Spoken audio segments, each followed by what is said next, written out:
नमस्ते छात्रों, मैं doctor M V. Rajeshwari N M. Kairavi college for women Jayanagar Bengaluru की ओर से आपका फिर से स्वागत करती हूँ।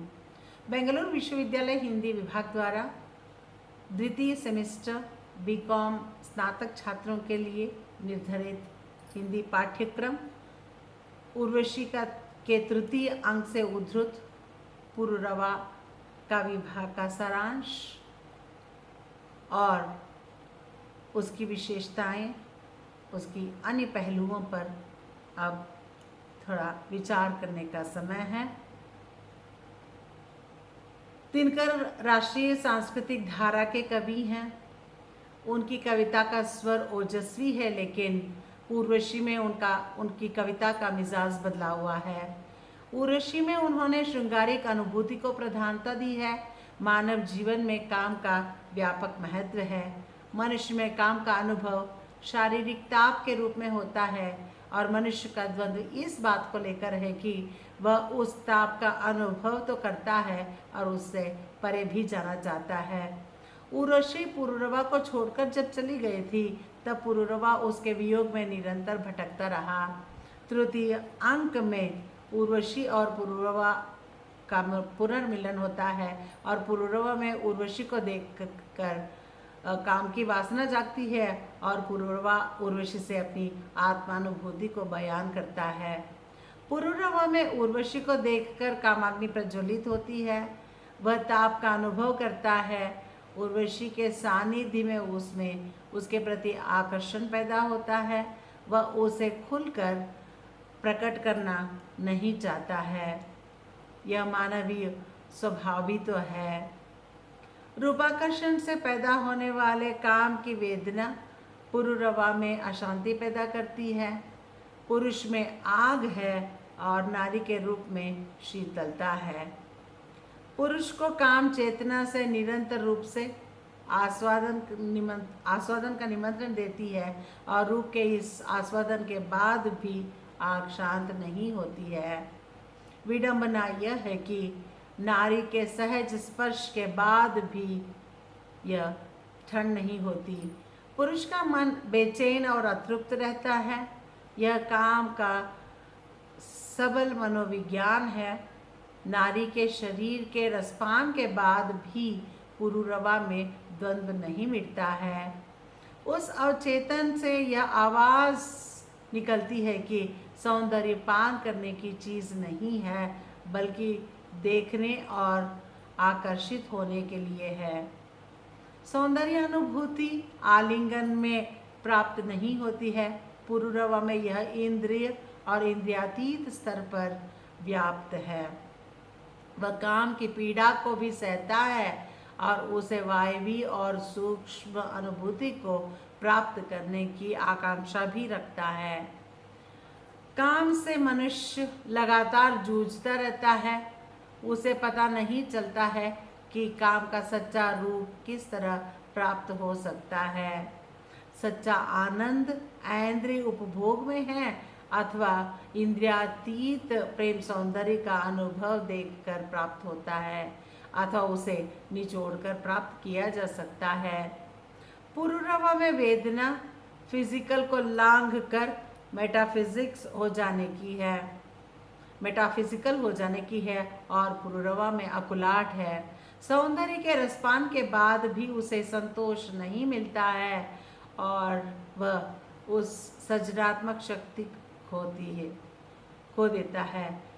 यह सृजनात्मक शक्ति निरंतर शक्ति भरती है, आनंद रचती है, नई नई कल्पना को जगाती है और काम का आनंद अंतव्यापी और इसका प्रसार मनुष्य में संभव है। यही सकारात्मक भावना है और जो मनुष्य पशुता से जितना दूर है, वह उसको काम का आस्वादन उतना ही अच्छा और स्पष्ट रूप से निरंतर रूप से कर पाते हैं।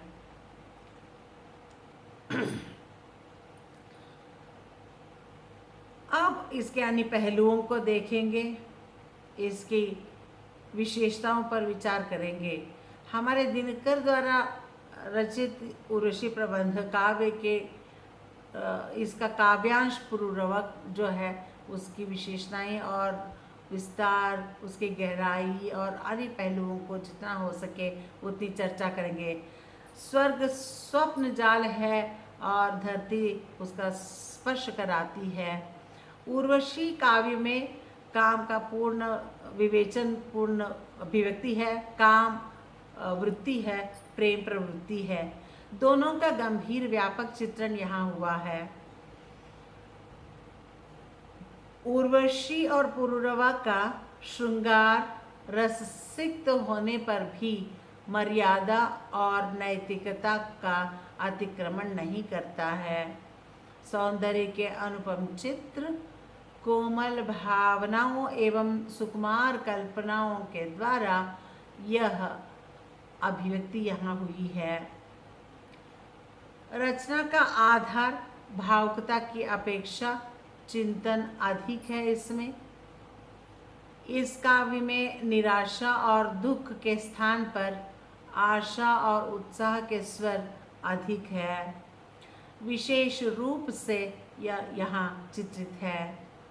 यहाँ के पौराणिक पात्र आधुनिक युगीन मानव जीवन की यथार्थ पहलुओं को चित्रित करने में सक्षम है।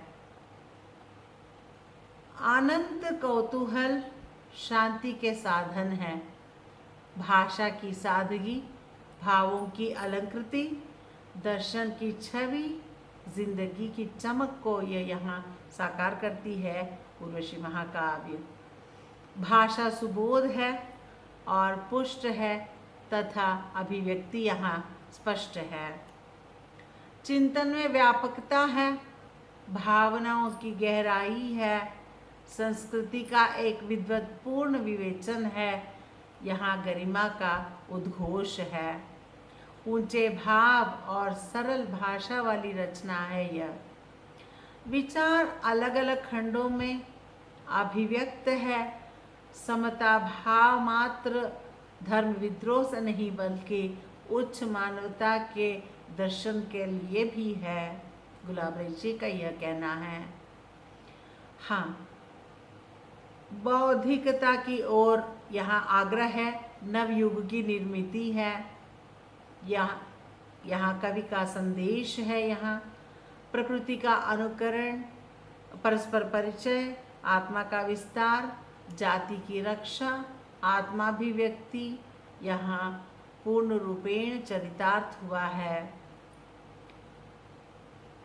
दशरूपक में भावानुकृति को नाट्य कहा गया है, यह यहाँ दिखाई पड़ता है। बहुत ही चिरपरिचित और दैनिक जीवन के अनुभूतियों से यह काव्य रचा है, जिसे सदैव सर्वत्र समसामयिक कहा जा सके। यह चिरंतन मूल्य तथा अभिव्यक्ति के नए ढंग का ही परिणाम है। शरीर के धरातल से उठकर नर नारी शिव शिवा हो जाती है। यहाँ युग चेतना आधुनिकता बोध से यह परिपूर्ण है। पुरुरवा कविता भाव में यहाँ उसके आत्मद्वंद्व का चित्रण है। प्रश्नोत्तर शैली में यह इसका गठन हुआ है और छंद कहीं यहाँ मुक्त है और नए रूप में इसे साकार करने की कोशिश है और तत्सम प्रधान भाषा है, खड़ी बोली भाषा है। उर्वशी काव्य की रचना नाटकीय शैली में हुई है। यह गीतात्मकता, भावुकता की गहराई, अनुभूति की सघनता संजोई हुई है। सगर भाव भंगिमाओं को अभिव्यक्त करने में यहाँ छंद योजना कभी समर्थ रूप से है और कहीं सफल भी है। कहीं छंद में बहते हुए कहीं छंद को तोड़कर मुक्त भी हो जाते हैं। रोमांटिक भावों के ऐन्द्रिक बिंबों की रचना यहाँ संभव की गई है। यह ऐन्द्रिकता चक्षुष स्पर्श, स्वाद सभी स्तरों पर प्रकट हुई है। शृंगारिक अनुभूति में भाषा को कोमल और मधुर रूप दिया है। भाषा में प्रमुखतः यहाँ चेतना के तत्सम शब्दों का प्रयोग हुआ है। भाषा में वासना की मांसलता और प्रेम की दृढ़ता को एक साथ पिरो दिया गया है। यह काव्य या इस काव्य में प्रेम की उदात्त भूमिका की खोज हुई है। मनुष्य का काम उदात्तता को प्राप्त कर पशुता से अलग होता है। इस उदात्त भाव का अनुभव इंद्रिय भोग से प्राप्त नहीं होता है। यह अनुभूति एक प्रकार से आध्यात्मिक घटना है। सिद्ध साहित्य की शब्दावली में इसे समाधि की दशा कहा गया है। जैसा कि कवि ने लिखा है, नारी नर को छूकर तृप्त नहीं होती और नर आलिंगन में, नारी के आलिंगन में संतुष्ट हो सकता है। कोई भी शक्ति नर नारी को अलग नहीं रहने देती और जब यह मिल जाते हैं तब भी उनके भीतर किसी एक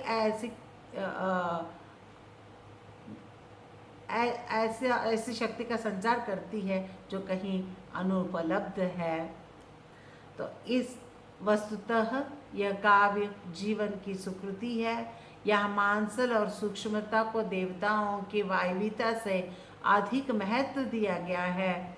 कवि लौकिक आनंद को इस काव्य में प्रतिष्ठापित करना चाहते हैं और अनुभव के जरिए जीवन संग्राम की वास्तविकता को यहाँ सकारात्मक रूप से जीतने की अभिव्यक्ति है। इस तरह सकारात्मक भावनाओं से लेकर एक निर्दिष्ट रूप से निश्चित मानव जीवन के सुख सुविधाओं का रूप चित्र लेकर उर्वशी महाकाव्य को दिनकर जी ने हमारे सामने प्रस्तुत किया है। इसका सकारात्मक रूप का आस्वादन करेंगे, जीवन के मूल्य को अपनाएंगे, बड़े आनंद के साथ जो है जीवन सुख का भोग करेंगे और इसकी सार्थक रूप को